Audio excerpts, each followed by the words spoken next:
It's good to see you again and be before you. We were here last time, but now we're here again because we're talking about Pastor's book.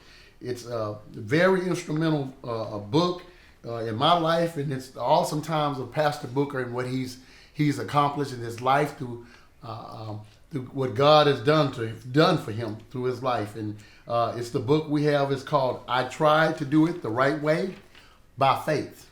I tried to do it the right way by faith. It's an awesome story, biography about our pastor's life. We're here with our founding pastor of 50 years of Greater St. Matthew, but we're just so excited. And I'm excited to be able to host these things. We're going to be doing 4 of them. This is the second part in a 4-part series of I Tried to Do It the Right Way by Faith. Now, to let you know, you can get this awesome book by going to Amazon. It's available right now on Amazon, or you can call 713-734-5670 to call Greater St. Matthew Church, where this book is always available for you. But again, 24 hours on Amazon, and we're excited to have our pastor here. Pastor, is there anything you want to say? Because I'm excited and chomping at the bit to get going today. Well, I'm excited and delighted to have the opportunity to come and share my story. Yes. Share my story, and that's what I'm here for. And I want to thank you for hosting it, Reverend Junior. My honor. and we're just so glad to be here to talk about it. Yeah. Y'all, I found this book so interesting because you hear some of the stories, and when you talk to your father, just in general, I talk to our father, and I look at him not from the pastoral point, but him being a father, and looking at some of the times that he came up, because the times he came up was during a critical and crucial time in our country's life, especially for African Americans at that time. And there are some things that we had to endure. I remember Pastor saying many times we knew which water fountain was ours. So, Pastor, I'm excited that you were able to come through those times. Yeah. You were a trailblazer for us. Mm-hmm. So I thank you for that. Yes. My history goes back far and a long time before you were born. And we do have some experiences that it would shock the 21st century people, the 20th century people. Yes, sir. Yeah. Well, I thank you for your story, and most importantly, living your life the way you lived it. We strive to be, as Christians, Christ-like. Yeah. And we've seen you, and like you say, I'm not perfect, but we know I saw you tried to do the right thing when I watched you coming up. So, Pastor, just to go back to wrap up last time, I think it was a very crucial time in your life that we ended up talking about last time. We talked about the awesome story of Brother Carl Evans and what he meant in your life, and how the promises he made to our Papa, if you will, our Papa, or the kids' Papa, before he went on to heaven. And we didn't get to finish that up, and I didn't want to know if there are any other words you want to say about Reverend Evans before we move on to the first book. Well, nothing but just his memory lingers on with me. That's not too many days before I think about him all the time, and I just have a habit of, when I go to Columbus, I just have to pass by the church with thoughts of him. Yes. Because as I said in part 1, he played a great part of my life. My dad had passed. Yes. And he mentored me in a way that he could whenever I could see him in Columbus. Yes. And as I said, he always said, I'm going to tell you some of the things that your daddy told me that he wasn't able to tell you. Yes. And that's how the council began. Yes. Pastor, I think that's so awesome. It would be from the standpoint of God placed godly men in your life. And because you tell us today, and because we are very careful, I know I am very careful to listen to the advice that you give. And I think about things you gave me from a long time ago. And you talked to us about Papa being gone 50 years, but some of the things still linger. And then after he passed on, Reverend Evans was able to pass some things on to you as well. So I know you feel that you were blessed to have these men in your life. I was, and I'm so thankful. Not that I'm not trying to put no glue on myself. Yes, sir. But I'm so thankful that God gave me a memory that I can remember what it said, because it's so easy to reject counsel. Yes, yes. I tell you that it's easy, because we don't want nobody to tell us anything. We got it, but we don't have it. Yeah. We always stand on other people's shoulders, whether we recognize it or not. Yes, yes. And as I got older into the ministry and my pastorate, I began to reflect on some of the things he said, and I guarantee you, Reverend, it was true. That was true counsel. I promise you that. Yeah, that's good. That's good. We always want to remember that. Yeah. And Pastor, and I thank God for you being able to pass those nuggets to us, so that we can continue to live by, Yeah. passing to your children. But Pastor, moving on, we want to continue on in your life, and we're excited that the people will be privy to be able to get information about what's going on and what happened in your life. And we left with that chapter about Reverend Evans, and we want to continue on, and that's a segue, if you will, to the next chapter, which is the Prodigal Son. Yeah. And I thought that was an interesting chapter, Pastor, because I just made myself some notes, because there are a lot of interesting things there that I wanted to be able to speak to you about. First of all, we talked about you going off to Houston Tillerson in college, and I'm in Austin, and there are some other things, and you did go to Houston, but I'd like you to maybe expound on your life, or just getting away for the first time from Columbus. And Pastor, the reason I asked you that, because when I went to your homecoming, there was a gentleman we talked to. He said, some of us went to the military. We couldn't wait till we graduated. We was getting out of there. Yeah. And I know you left out to college, so I just kind of want to hear about you. Yeah, I've had friends that told me after I saw them later, they said, we marched across that stage in Columbus, Texas, and everybody had their suitcase already packed. They ready to get out of Columbus. But Columbus was to leave Columbus, honest with you, it was shocking. Yes. Because that's all I knew. Yes. And that wasn't much, but that's all I knew. Yeah.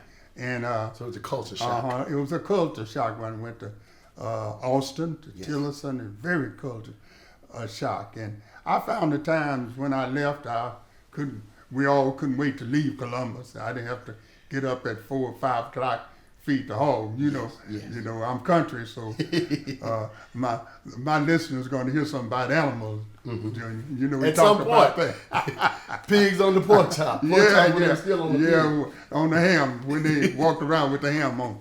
But anyway, I found myself, I never forget that, first 2 or 3 days or 4 days, I found myself standing in the window, looking toward Columbus. Oh, wow. Because of loneliness hit me, because I didn't know anything else. But I always try to keep my, as they say, my antennas up. I always try to hear and listen and observe. Yes, sir. And I made it my first semester because observation. And it got pretty rough sometime, because when I got there for a scholarship, the scholarship wasn't as beautiful as it was said.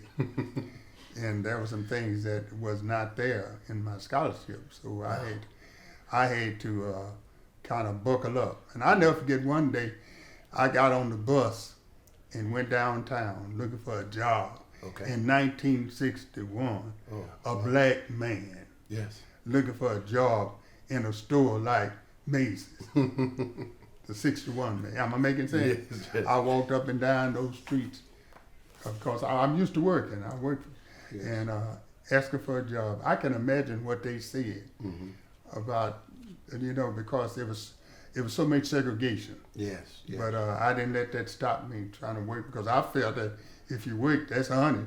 Yes. You pay me, I work for you. And I walked up and down those dry goods stores and everything. I guess I could have asked about cutting yards or something like that. I probably could have gotten something faster. Yes. But I didn't. But after a while, I became kind of acclimated to the situation. Okay. And I got in the music department. I'm an instrument major band. And we did a lot of things through there, and I began to gather friends. Okay. And that buddies, and that kind of helped me along the way. So I got over the shock, but I just had to work it. Yes. But Pastor, that's like life is, Yeah, you know. yeah. You just many things I can imagine when you're going through 50 years. Yeah. That's why it takes your faith. You don't know what's Yeah. coming, you know. Yeah, and a lot of things. That's why, like to say, 2020 vision is perfect, and all that. But sometimes if I knew then what I know now. Hindsight, yes. But hindsight. But it wasn't nothing but the Lord.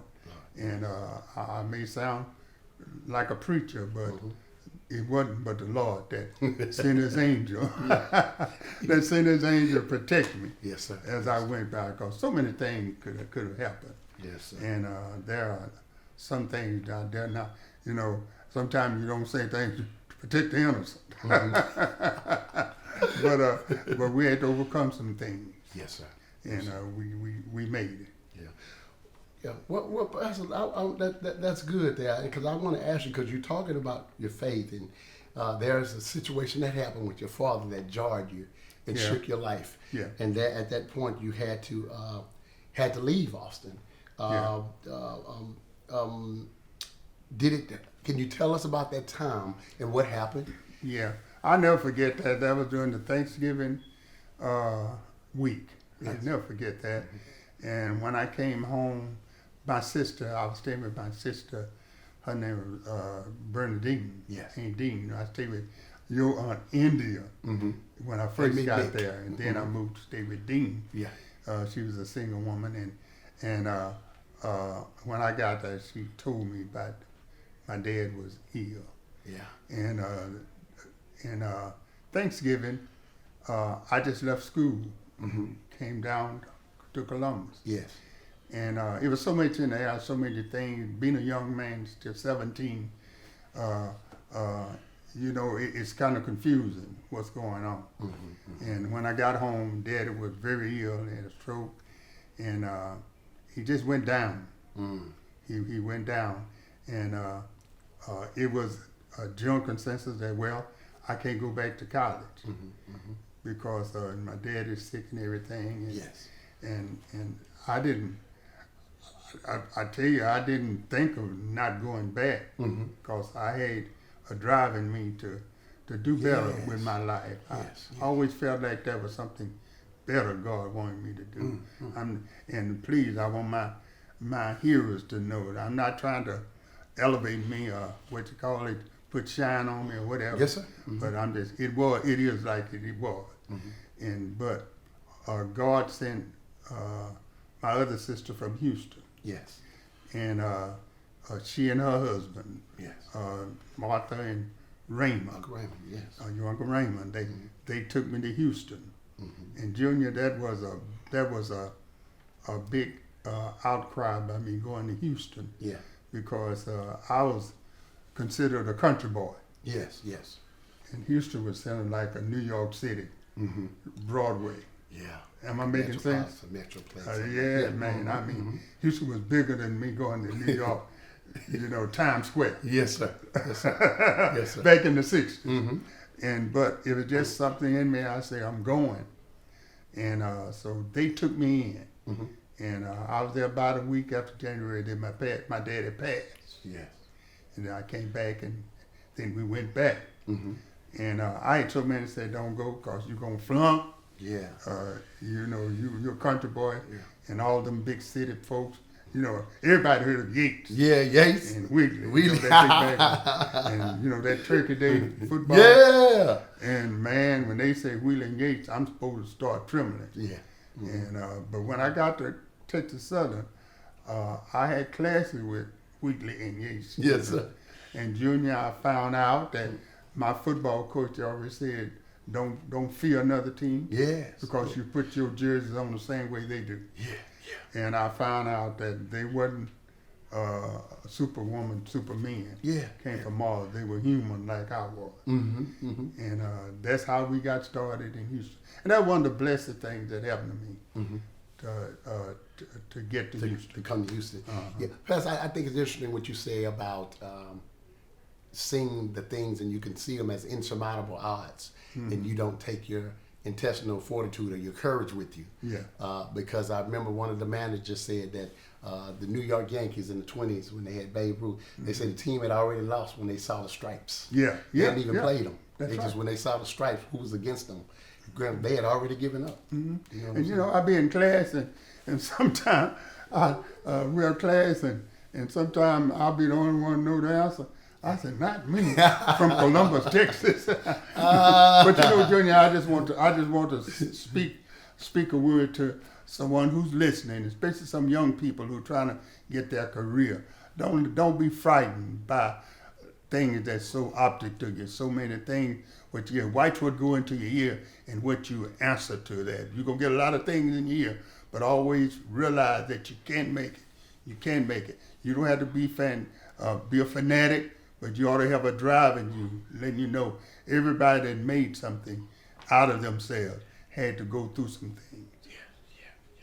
That's some good words. I'm glad because some people facing some odds, and God has something Yeah, for yeah. them, and they can't get it because they so scared of That's right. with somebody else, with the so-called experts. That's right. And I just say, go Yes, sir. on.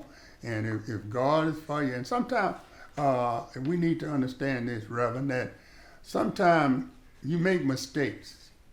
But I always said, if you don't plan your mistakes, some folks they are plotting their, they're evil. Yes, sir. But sometimes we make innocent mistakes, and God will take it and bless it. That's right. He'll bless your mess. Yes. But yes. your mess got to be made out of Yes, sir. good intentions. Am I making sense? Yes, sir. Okay. I've seen them do it. Like they say, won't he do it? I've seen it many times. Yes. Yeah. Pastor, that's interesting. I love that section, that prodigal sons, because there's a lot yeah. of going on in your life at that time. Yeah. You know, a lot going on there. So you get to Texas Southern, and before I move into that, it was one thing that I saw you said, it was very poignant to me. Is that you said you had you felt like when you came to Houston, you had stored up enough church to last for a lifetime. Why did you feel you needed a break from religion? That's something that's on there. Well, two things. I wanted to put everything in there. Yes, sir. I want to think everybody think that this is Reverend Booker. He didn't do any wrong. Yes, I did. And I call myself Prodigal Son because I grew up in church. Yes, sir. And Junior, you know, I always say I went to everything. Youth work, why they call the young people in the Baptist BTU. Yes. But in the Koji, where my daddy grew up, they call it YPWW. YPWW. And I've been to YPWW, BTU, CNN, NBC. I covered them all. You got them all. You got all those acronyms. And I felt, when I went to Houston, Yes, sir. I just stopped going to church. Okay. Honestly, I just stopped going to church, getting up, going to church, and I felt that, you know, I'm just do right and everything, and it's all right. But there's a love for God. Everybody need to hear that. Yes. You need to be in fellowship with your brothers and sisters. I'm not pleased with that, but it happened. Yes. I'm not trying to give myself out, and I stayed away from God about a year. Yes, sir. And during that time, probably about a year or two, because at that time I joined the band Okay. instrument, Yes. and we played on weekends, and it was just a basic rock and roll band. We played for dances and parties and all of that. Yes, sir. I blew my horn. I befriended another guy in Texas Southern, and they needed another extra saxophone. Okay. On it, and I took that job. And it's funny, the money I made, Yeah. I didn't have enough to save because I always had a flat on my tie. At least I made enough money to flat. And then the flat. I made enough money because I didn't have any funds coming in from home. Any extra money? Yes. You know, you always had a little something. Yeah, little something, something. Yeah, when you were at Lamar. Yes, sir. But Lita too when she was in Grambling. Oh, yeah. But there was always, you know, Ronnie spent time at Texas Southern, but we always wanted to sustain all three of y'all. Yes, sir. Pastor Ronnie. Yes, sir. And I would try to save a little money for my tuition. Yes. And tuition back there those days was $150. Wow. I don't know what they are. Now. They probably 150,000. And I had that money, self-sustained, and I blew and I played, and there were some principles that my daddy taught me, and the things that I didn't. Not that I was perfect. Yes. But there were some vices I didn't get myself tangled up with because it was so easy. Yes, A buffet, but because of my teaching, and I thank God for my teaching, and we try to teach our kids, Yes. because we can't control you when you get old. That's great. And my dad was dead. Yes. My mother was ill at home, but I had the principles in my heart I took with me. Yes. And there are some things that I could have gotten into real tough. Could have gotten a rep sheet, but God protected me. And I said that, saying that I wasn't an angel. Yes, sir. But God kept me out of some bad stuff. Yeah. And do you want me to go a little further? Well, Professor, I want to say this. I do want to say this. But I want to say I think that's awesome what you're telling them, people, because sometimes people think that ministers, especially you, because a lot of people look up to you, think that you've never done anything. Yeah. You've been perfect all your life. That's why I think it's awesome that you're being transparent in this book. Yeah. Not that it's said anything negative on you, but let people know that if you don't have it right, you can still get it right no matter where you are. That's right. Because one thing, and I'm going to preach this sermon, one thing we realize that evil sin is in all of us. Yes, it's our nature. The nature. But the issue is how we control it. How we control it, and even the Bible said those men, those heroes in the Bible. Yes. Even the Bible said they were men like us. They were flawed. Now that don't give us license to do wrong. Yes, sir. Don't say, well, everybody wrong, so I can do wrong. Ralph said, go ahead on. I didn't say that. Stop it. Yes. Because we don't know what our end will be. But it's good to be honest, and I wanted to be honest in my book. Yeah. I could have left that Prodigal out. Yeah, but you probably, and Pastor, thank God for putting it in there. Yeah. A lot of people need to see that.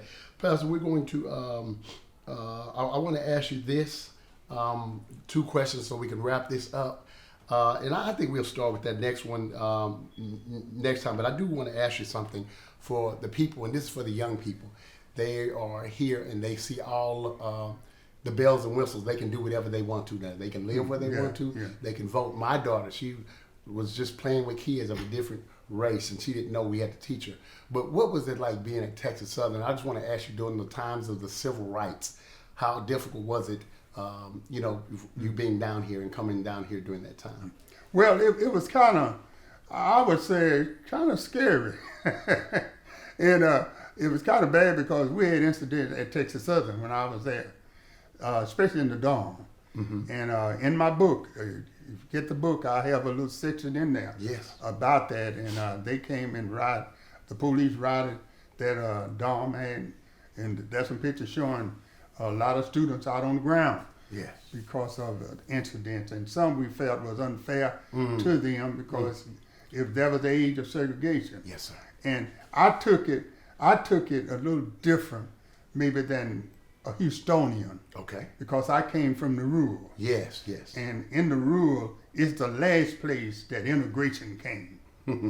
I grew up in hard segregation, that the colored for the colored and the white. And the rusty fountain is for the black. Yes, sir. And the shining fountain for and there wasn't much resistance back there. That's right. And back in the country, they didn't resist too much. That's all we knew. Yes. But when I came to Houston, I saw that and I said, now this is how they do in Columbus. You understand? And I used to ride the bus home sometime, and it was just things you see on the street. Yes. It was pretty rough. Yeah. Well, Pastor, man, this is just awesome. It looks like we're getting close to the time of time flies. What we're going to do next time. I hope it's so enthralling. It's so interesting hearing about this, and I just love it. because each time you talk about it, I know so much, but you just add different nuggets that come to you. So I'm so excited. We're going to really delve into some good things. Most important person, where I wouldn't be here if it wasn't that person that coming in. So we're going to, I can't wait to delve into that. That will come right after the Prodigal. Right there, right after Prodigal Son. And then how, with Theola and how it led to you going into the church and being calling. I'm just so excited about all this good stuff. So again, we're talking about Pastor Gusta Booker. I tried to do it the right way by faith. The Reverend Dr. Gusta Booker Jr. This book is available on Amazon anytime. You can go in there and find it. I tried to do it the right way by faith. And you can call the church, Greater St. Matthew, 713-734-5670. Again, 713-734-5670. We're excited because we're going to have 2 more of these. God says we may have 3. I mean, I'm just so excited, but I know for a fact we're going to have 2 more of these. They will be, they're going to be released on Saturdays at 4 p.m. Central Standard Time. We'll be releasing these, and we're going to even have a follow-up interview. I'm so excited about that with Pastor on the 4th Sunday, so he can talk about the history, which will be great with the correlation between his life and Black history. Yeah, Pastor Ronnie had stated, Junior, that the 4th Sunday started to be our Black History Sunday. Yes. And he had asked me to come and to be interviewed by him. Yes. During the preaching time. Yes. So I assume that's 8, 9:30, and 11. And I'm so glad he asked me. That is so good. All he do is ask me, I'll sure tell him. Yeah, well, that's good. That's this 4th Sunday in February. 4th Sunday in February. Don't forget, we're looking forward to the 4th Sunday in February, Black History Month. Pastor will be talking about the history, his history, as well as his story, and how his story is our story. African American, what we have gone throughout history. So I'm very excited about that. Pastor, I'm going to say this one more time, and I'm going to let you wrap it up for. We have like a minute left. Again, you can get the book. I tried to do it the right way by faith. Pastor Gusta Booker Jr. You can reach it on Amazon, 713-734-5670. Pastor, you want to give us our final remarks? Well, I just want our listeners to understand, and those who are watching us on Facebook or YouTube or Instagram or whatever, you're going to see us. Remember my title. It took a while to get that title, Reverend, because it said I tried to do it the right way. Yes. I didn't want to say I did it the right way, because there was some time I fell off the bus. Yes, sir. With faith. Yes, I had faith, but I didn't use it. Yes. But all I'm saying is the way to walk, and young pastors need to get this, young preachers who aspire to be pastors, remember, get all the knowledge you understand. Yes. I believe in education. I have degrees on my wall. But let me tell you, you've got to leave some room with faith in God, trust God. I did it I tried to do it the right way. Yes, sir. By faith, because we walk by faith and not by sight. God bless you, Pastor. I'm excited. See y'all later, guys. We look forward to next week. God bless you.